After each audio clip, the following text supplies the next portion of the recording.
പന്നീരുകുല പ്രധാനി നാരായണത്തുഭ്രാന്തന്റെ സ്മരണയിൽ ആയിരങ്ങൾ രായിരാനെല്ലൂർ മല കയറി.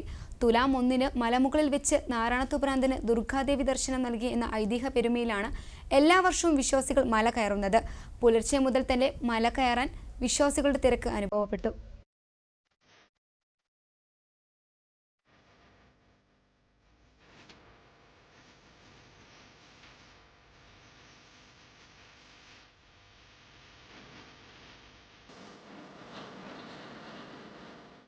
കൊപ്പം വളാഞ്ചേരി റൂട്ടിൽ കൈപ്പുറം ഒന്നാന്തിപ്പടിയിലാണ് നാരായണത്തുഭ്രാന്തന്റെ ഐതിഹ്യ പെരുമയുമായി രായിരനെല്ലൂർ മല സ്ഥിതി ചെയ്യുന്നത്. 500 അടിയോളം ഉയരമുള്ള ചെങ്കുത്തായ മലകയറ്റം സാഹസികവും ഭക്തിനിർഭരവുമാണ്.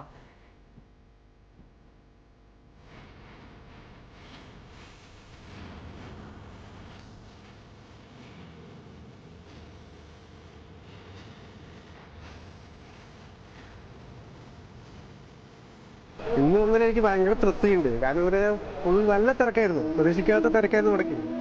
കഴിഞ്ഞ വർഷം എനിക്ക് വരാൻ പറ്റിയില്ല. അപ്പോൾ വരാൻ പറ്റുന്ന സങ്കടമുണ്ട്. അപ്പം നോക്കുമ്പോൾ ഫുൾ ജനക്കൂട്ടമാണ്. എനിക്ക് ബോളും കൂടെ കയറാൻ പറ്റുമെന്ന് സംശയമായിരുന്നു.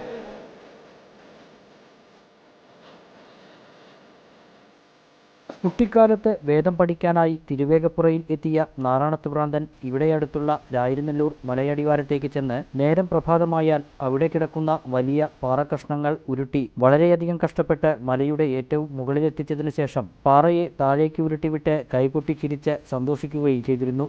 മനുഷ്യന്റെ ഉയർച്ച താഴ്ചകളെയാണ് ഇതിലൂടെ നാരായണത്തുഭ്രാന്തൻ തുറന്നു കാട്ടിയതെന്നും പറയുന്നു. ഇത് തന്റെ ദിനചര്യയാക്കിയ നാരായണത്തുഭ്രാന്തന് ഒരു തുലാം 1-ന് മലമുകളിൽ വെച്ച് ദുർഗാദേവി ദർശനം നൽകി ഭൂമിക്കടിയിൽ അപ്രത്യക്ഷമായെന്നാണ് വിശ്വാസം. ദേവിയുടെ കാൽപ്പാടുകൾ ദൃശ്യമായ സ്ഥലത്ത് നാരായണത്തുഭ്രാന്തൻ തുടർന്ന് ആരാധിച്ചു പോന്നുവെന്നുമാണ് സങ്കല്പം. പിന്നീട് ആമയൂർമന നാരായണത്തുമംഗലത്തുകാർ മലയ്ക്ക് മുകളിൽ ക്ഷേത്രം നിർമ്മിച്ച് ആരാധന നടത്തി വരികയാണ്. ദേവിയുടെ കാൽപ്പാടുകളെന്ന് വിശ്വസിക്കപ്പെടുന്ന സ്ഥലത്ത് വാൽക്കണ്ണാടി വെച്ചാണ് ഇവിടുത്തെ പൂജ.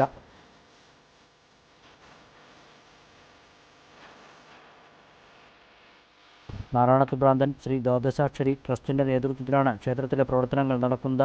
മലയുടെ തെക്ക് വശത്തുള്ള ഊടുവഴിയിലൂടെയും പടിഞ്ഞാറ് വശത്തുള്ള പടികളിലൂടെയും കയറിയെത്തുന്ന ഭക്തർ ക്ഷേത്ര ദർശനം നടത്തി നാരായണത്തുഭ്രാന്തന്റെ പടുകൂറ്റൻ പ്രതിരൂപത്തെ തൊഴുതു വലം വെച്ച ശേഷമാണ് മടങ്ങാറ്. അഭീഷ്ട കാര്യസിദ്ധിക്കും ആരോഗ്യത്തിനും മല കയറുന്നത് അത്യുത്തമമാണെന്നാണ് വിശ്വാസം.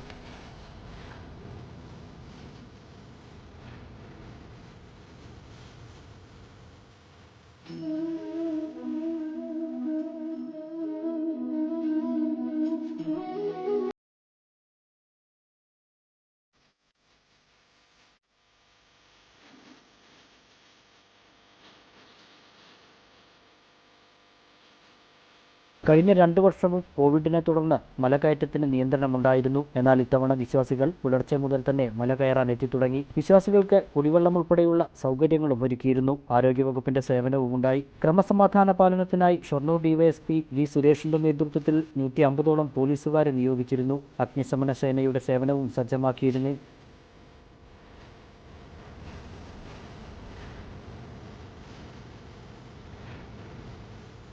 മലയിറങ്ങിയ ഭക്തർ നാരായണത്തുഭ്രാന്തൻ തപസ് അനുഷ്ഠിച്ചു എന്ന് പറയപ്പെടുന്ന കൈപ്പുറം ഭ്രാന്താചലം ക്ഷേത്രത്തിലും ദർശനം നടത്തി. നാരായണത്തുഭ്രാന്തനെ ബന്ധിച്ചതെന്ന് പറയുന്ന കാഞ്ഞിരമരവും ചങ്ങലക്കണ്ണികളും മുനിയറകളും ഐതിഹ്യ പെരുമയുടെ നേർക്കാഴ്ചയായി ഇന്നും ഇവിടെ നിലകൊള്ളുന്നു.